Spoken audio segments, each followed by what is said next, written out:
thinking about the long haul. So I'll be in communication with them throughout the whole season. So I feel good right now.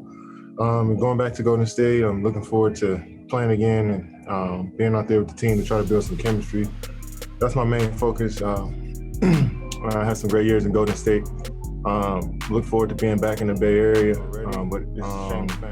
But watching from the TV just made me more excited and to get out there and work out the kinks with this team. We got a lot of potential, and each and every game, I feel as though we play good spurts of basketball. And we just got to put together a full game, and hopefully I can help the team with that.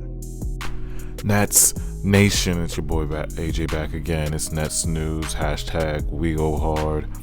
Make sure you guys hit that like button to support the channel.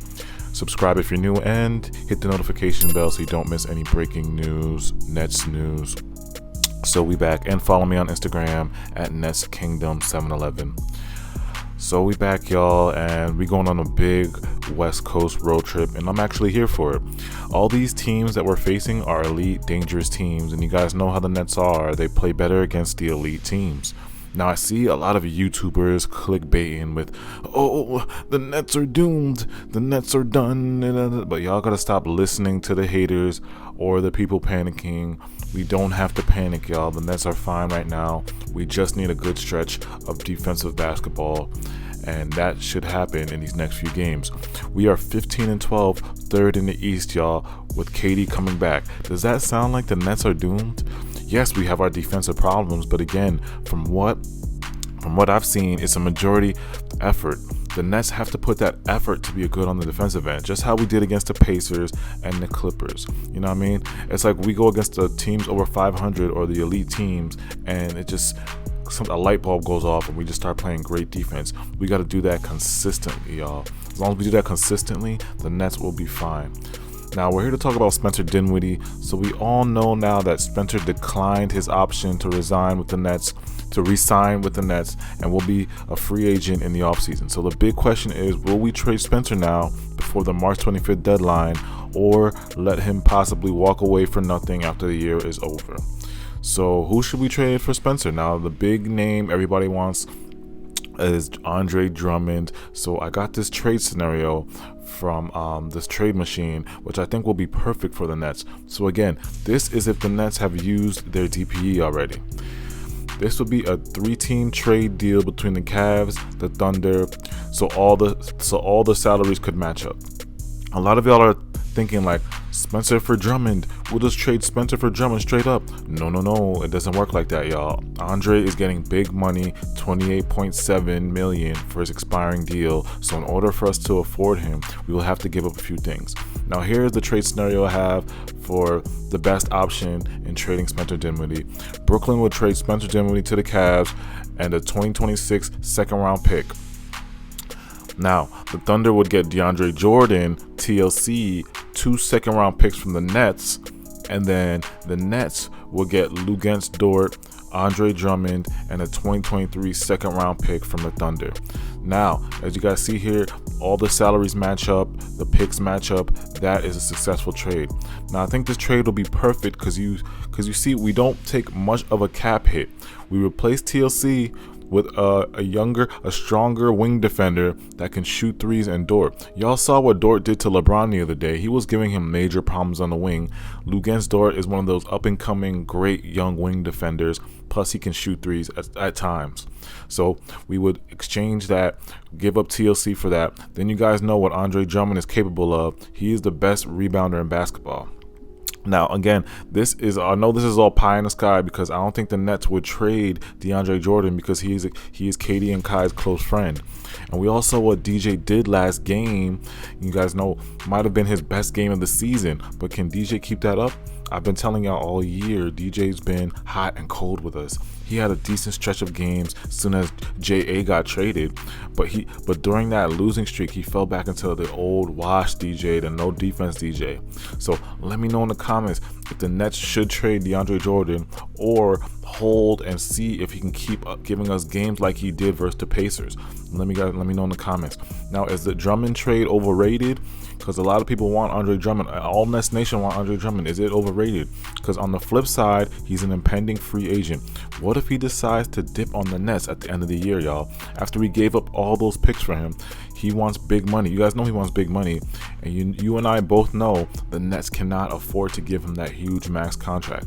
Now, Drummond leads the NBA in rebounds and defensive rebound percentage.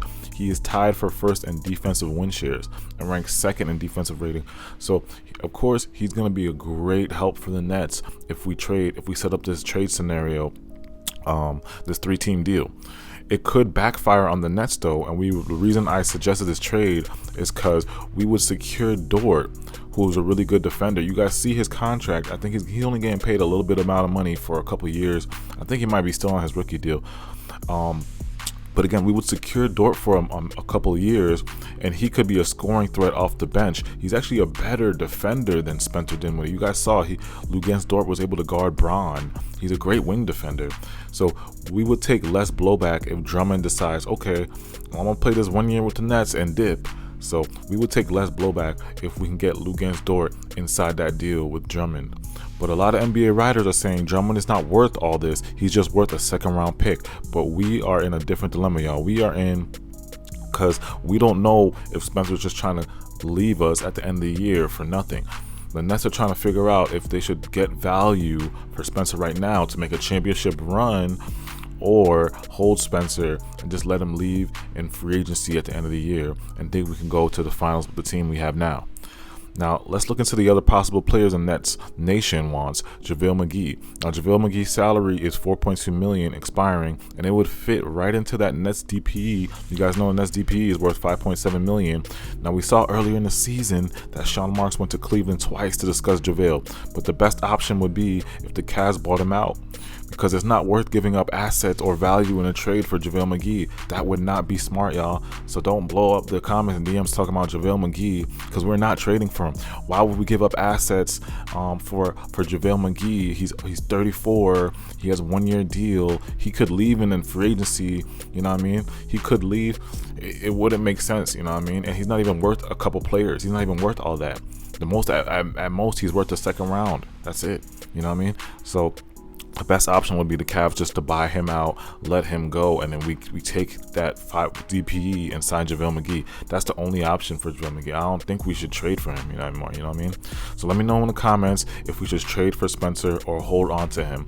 Again, in my heart, Spencer's def has a special place there because he's one of the day one Nets players, y'all. He helped make the Nets who they are today, but I'm torn because I don't want Spencer to leave in free agency for nothing. Only way I'll be good with that is if we win a ring. If we win a ring this year, I would happily wish Spencer the best and hope another team gives him that big money that he wants. I don't want Nets fans thinking we must trade him, because we really don't have to trade him. We can still get to the finals with this team. It's just something to think about in the long term. Now, we play the Warriors tomorrow. All I hope is that we stop Steph Curry. The Warriors are still a dangerous team, and they've been playing really well, but if we can shut down Steph Curry, it could be a blowout. Just like the beginning of the year when we crushed them by 30. Check my old preview. I'll probably put the link in the description. I'll put it up on the screen here. My old preview on the Warriors. If you guys, I know it's old and the team's not the same, but again, if you guys want to know the tendencies of the Warriors, how we can stop the Warriors, Steph's tendencies, the roster, let me know. Check out that old video. And I'll put the link in the description. Check out that old video, guys, on my preview on the Warriors. Now, quick Nets news. KD is returning tomorrow with no minutes restrictions, and also DeAndre Jordan is out tomorrow because of personal reasons. Now, the Warriors play small ball anyway because James Wiseman is going to be out for a week, so I don't think that will be a factor. So expect to see Jeff Green start at center tomorrow, y'all, and we'll possibly see Noah Vonleh get some good minutes off the bench. This game would be perfect for him because it's a mobile, versatile game.